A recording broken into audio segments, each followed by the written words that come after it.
మనం స్టాక్స్ను విలువ కట్టడానికి ఉపయోగించే అత్యంత ప్రజాదరణ పొందిన పద్ధతే మనల్ని తప్పుదారి పట్టిస్తోందేమో. రండి, ఈ విశ్లేషణలో పీఏ నిష్పత్తిని దాటి ఒక స్టాక్ యొక్క అసలు విలువను ఎలా అర్థం చేసుకోవాలో ఒక సరళమైన ఇంకా శక్తివంతమైన మార్గాన్ని చూద్దాం. సరే, చాలామంది పెట్టుబడిదారులు ఒక స్టాక్ని చూడగానే ముందుగా చూసేదేంటి? ప్రైస్ టు ఎర్నింగ్స్, అంటే P/E నిష్పత్తి. కానీ దానితో ఒక పెద్ద చిక్కుంది. అదేంటో ఇప్పుడు లోతుగా చర్చిద్దాం. పీఏ నిష్పత్తి ఎందుకంత పాపులర్ అంటే అది చాలా సింపుల్గా ఉంటుంది. కానీ దాని సమస్య ఏంటంటే అది కంపెనీ సంపాదనపై ఆధారపడి ఉంటుంది. మరి ఆ సంపాదనలు ఎప్పుడూ ఒకేలా ఉంటాయా? ఉండవు కదా. ముఖ్యంగా ఏదైనా సంక్షోభం వచ్చినప్పుడు ఆ సంపాదనలు అమాంతం పడిపోవచ్చు. అప్పుడు పీఈ మనల్ని పూర్తిగా తప్పుదారి పట్టిస్తుంది. అందుకే మనం ఇప్పుడు ఒక స్ట్రాంగ్, స్థిరమైన ఫ్రేమ్వర్క్ గురించి మాట్లాడుకోబోతున్నాం. ఇక్కడ చూడండి, తేడా ఎంత స్పష్టంగా ఉందో. ఎడమవైపు పీఈ ఉంది కదా, ఇది ఎర్నింగ్స్ మీద ఆధారపడుతుంది. కోవిడ్ లాంటి క్రైసిస్ వచ్చినప్పుడు ఏమవుతుంది? ఎర్నింగ్స్ మాయమైపోతాయి.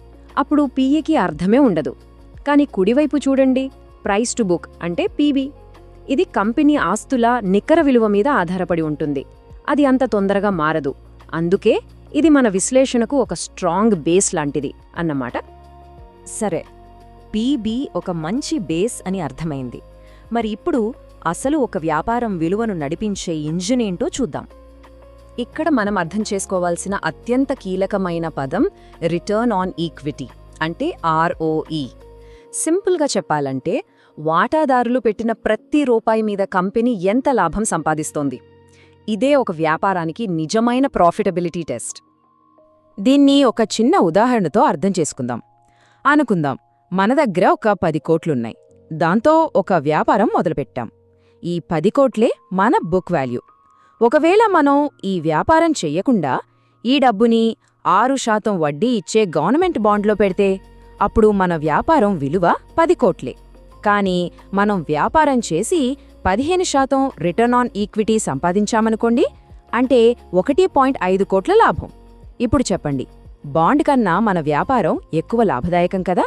అందుకే దాని విలువ 10 కోట్ల కంటే చాలా ఎక్కువగా ఉంటుంది. ఆ ఎక్స్ట్రా లాభం కోసమే కొనేవాళ్లు ప్రీమియం చెల్లించడానికి ముందుకొస్తారు. కాబట్టి ఇక్కడొక గోల్డెన్ రూల్ గుర్తుపెట్టుకోవాలి. ముఖ్యంగా భారతీయ మార్కెట్కి సంబంధించి స్థిరంగా 15% ROE సంపాదించే కంపెనీకి దాని బుక్ వాల్యూ మీద సుమారు 3 రెట్లు వాల్యుయేషన్ ఇస్తారు, అంటే 3x P/B. ఇది చాలా శక్తివంతమైన పాయింట్. ఈ ఫార్ములా ఎంత శక్తివంతమైనదో చూడండి. నెస్లే లాంటి కంపెనీ తీసుకోండి, దాని ROE 90% కన్నా ఎక్కువ. అందుకే మార్కెట్ దానికి బుక్ వాల్యూ మీద ఏకంగా 60-70 రెట్లు ఎక్కువ విలువ ఇస్తోంది. సో అధిక లాభదాయకత ఉంటే అధిక విలువ ఉంటుంది. ఇది డైరెక్ట్ రిలేషన్. ఇప్పుడు అస్సలు మజా మొదలవుతోంది. మార్కెట్ ఎప్పుడూ స్వల్పకాలికంగానే ఆలోచిస్తుంది కదా. ఈ బలహీనతే ఈ ఫ్రేమ్వర్క్ అర్థం చేసుకున్న పెట్టుబడిదారులకు ఎలా అవకాశాలు సృష్టిస్తుందో చూద్దాం. ఉదాహరణకు, హిందాల్కో లాంటి ఒక సైక్లికల్ కంపెనీని తీసుకుందాం. మార్కెట్ బాగా లేనప్పుడు, అంటే ఒక బ్యాడ్ ఇయర్లో దాని ROE దాదాపు 0కి పడిపోతుంది. అప్పుడు మార్కెట్ ఏమనుకుంటుంది? అయ్యో, ఈ కష్టాలు ఇంకెప్పటికీ ఇలాగే ఉంటాయి అని భయపడి దాని ఆస్తుల విలువలో 3వ వంతుకే దాన్ని కొనడానికి సిద్ధపడుతుంది. కానీ అదే కంపెనీకి మంచి రోజులు వచ్చినప్పుడు పరిస్థితి పూర్తిగా తలకిందులవుతుంది. మార్కెట్లో మంచి జోష్ ఉంటుంది. ROE 20%కి దూసుకెళ్తుంది. అప్పుడు మార్కెట్ వావ్, ఈ మంచి రోజులు ఎప్పటికీ ఇలాగే ఉంటాయి అని ఓవర్ ఎగ్జైట్ అయిపోయి దాని అసలు విలువకు 2-3 రెట్లు ప్రీమియం ఇచ్చుకుంటుంది. చూసారా, మార్కెట్ ఇమోషన్స్ విలువను ఎలా పైకి కిందకి ఆడిస్తాయో. సో ఈ ఫ్రేమ్వర్క్ నుంచి మనకి 2 పెట్టుబడి వ్యూహాలు కనిపిస్తున్నాయి. ఒకటి సైక్లికల్ ఇన్వెస్టింగ్, అంటే మార్కెట్ ఇమోషన్స్ని వాడుకోవటం, భయంగా ఉన్నప్పుడు కొని ఆశగా ఉన్నప్పుడు అమ్మడం. రెండోది గ్రోత్ ఇన్వెస్టింగ్, అంటే దీర్ఘకాలంలో స్థిరంగా ROE పెంచుకుంటూ పోయే కంపెనీలను వెతకడం. సరే, ఈ లెన్స్ పెట్టుకొని ఇప్పుడు మన భారతీయ మార్కెట్ అలాగే కొన్ని ముఖ్యమైన రంగాలు ఎక్కడున్నాయో ఒకసారి స్కాన్ చేద్దాం. మొత్తంగా మన భారతీయ మార్కెట్ను చూస్తే ప్రస్తుతం మనం 4x PB దగ్గర ఉన్నాం. చారిత్రాత్మకంగా చూస్తే దీని రేంజ్ 2x నుంచి 4x మధ్యలో ఉంటుంది. అంటే మనమిప్పుడు ఆ రేంజ్కి టాప్ ఎండ్లో ఉన్నామన్నమాట. సింపుల్గా చెప్పాలంటే మార్కెట్ కొంచెం ఖరీదుగా ఉంది. ఇప్పుడు రంగాల వారీగా చూస్తే ఇంకా ఆసక్తికరంగా ఉంటుంది. ప్రైవేట్ బ్యాంకులు 2-3x పీబీతో రీజనబుల్గా కనిపిస్తున్నాయి. కానీ క్యాపిటల్ గూడ్స్, డిఫెన్స్ లాంటి రంగాలను చూడండి, ఏకంగా 6-8x దగ్గర ట్రేడ్ అవుతున్నాయి. అంటే భవిష్యత్తులో వాటి వృద్ధి మీద మార్కెట్కి విపరీతమైన అంచనాలు ఉన్నాయని అర్థం. ఈ కొటేషన్ ఇప్పుడున్న పరిస్థితిని పర్ఫెక్ట్గా చెప్తుంది. విలువలు ఖరీదుగా ఉన్నప్పుడు మనం భవిష్యత్తులో వచ్చే రాబడుల మీద అంచనాలని కాస్త తగ్గించుకోవాలి. ఇది చాలా ప్రాక్టికల్ అడ్వైస్. మరి మార్కెట్ ఇంత ఖరీదుగా ఉన్నప్పుడు ఒక దీర్ఘకాలిక పెట్టుబడిదారుడు ఏం చేయాలి? వారి చేతిలో ఉన్న బ్రహ్మాస్త్రమేంటి? అది ఒక్కటే, సమయం. ఈ స్లైడ్ చూడండి.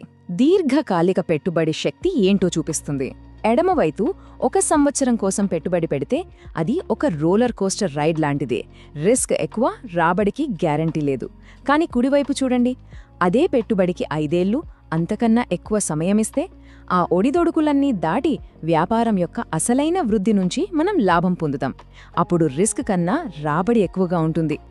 ఈ టైంలైన్ చూస్తే ఇంకా క్లియర్గా అర్థమవుతుంది. మొదటి సంవత్సరంలో అస్థిరత అంటే రిస్క్ చాలా ఎక్కువగా ఉంటుంది. 3 సంవత్సరాలకొచ్చేసరికి అది బాగా తగ్గుతుంది. 5 ఏళ్లు దాటితే రిస్క్ అనేది మన సగటు రాబడి కన్నా కిందికి వెళ్ళిపోతుంది. అందుకే రిస్క్ను నియంత్రించడానికి ఉత్తమమైన మార్గం మన పెట్టుబడులకు సమయం ఇవ్వడమే. ఓకే, ఫైనల్గా మనం నేర్చుకున్న పాఠాలని ఒక్కసారి గుర్తు చేసుకుందాం. పీ/ఈ మాత్రమే కాదు, ఆర్ఓఈ మీద ఫోకస్ చెయ్యాలి. ఆర్ఓఈకి పీ/బీకి ఉన్న లింక్ని అర్థం చేసుకోవాలి. అన్నిటికన్నా ముఖ్యంగా రిస్క్ను తగ్గించుకోటానికి, కాంపౌండింగ్ మ్యాజిక్ని పనిచెయ్యనివ్వటానికి సమయాన్ని మన బెస్ట్ ఫ్రెండ్గా చేసుకోవాలి. ముగింపుగా ఒక ఆలోచింపజేసే ప్రశ్న. ఈ ఫ్రేమ్వర్క్ చాలా సింపుల్గానే ఉంది కదా, కానీ దీన్ని అనుసరించడానికి కావాల్సిన ఓపిక, సహనం మన దగ్గరుందా?